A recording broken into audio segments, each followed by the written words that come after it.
Long time no see, stranger. Oh, it's so good to be back. Back on the roof, that is. I'm an investigations consultant. I'm a retired teacher. I am a pharmacist. They're normal jobs, except once a month when these ladies from North Carolina climb up a ladder, grab a hammer, and transform into the women roofers. You get a feel for it after a while, and it's a great way to get frustration out. Sweating it out on a roof all day is not exactly the kind of charity work one might expect from a group of Southern belles. Occasionally, you get that raised eyebrow. They never say no. They just are intrigued that a group of women would be willing to do it. But Nella Bovender and her rotating crew have been at it for 10 years. The youngest on this day is 13. Yay! The oldest, 75.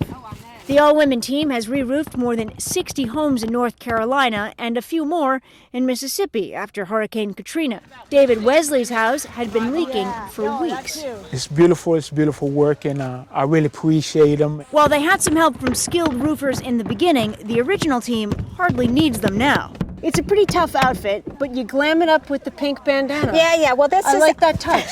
This is my Girl Scout touch because I needed this when I got a drill through my finger. A drill through the finger is just part of the job, along with a fair share of gossip. I'm just wondering what portion of the day is business and what portion of the day is gossip. Be honest.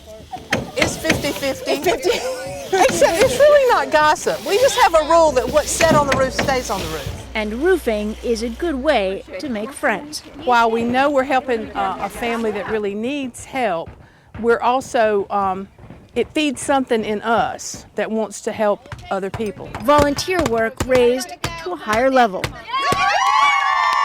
Stephanie Gosk, NBC News, Forest City, North Carolina.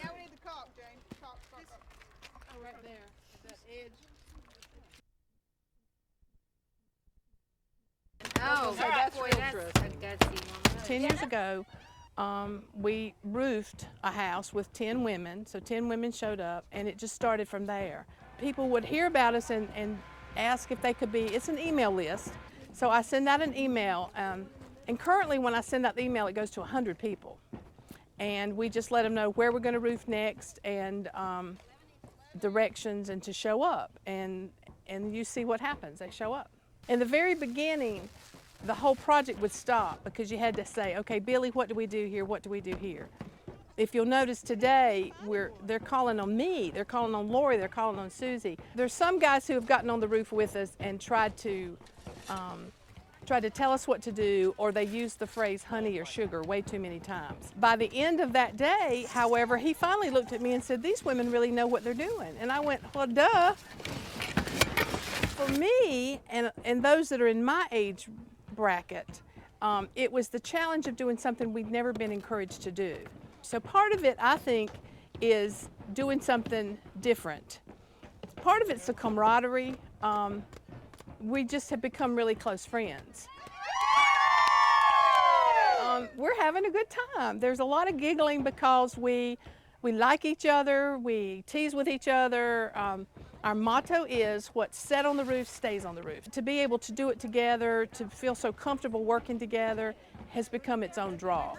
So that while we know we're helping a family that really needs help, we're also, it feeds something in us that wants to help other people. So we get as much out of it as the homeowners do.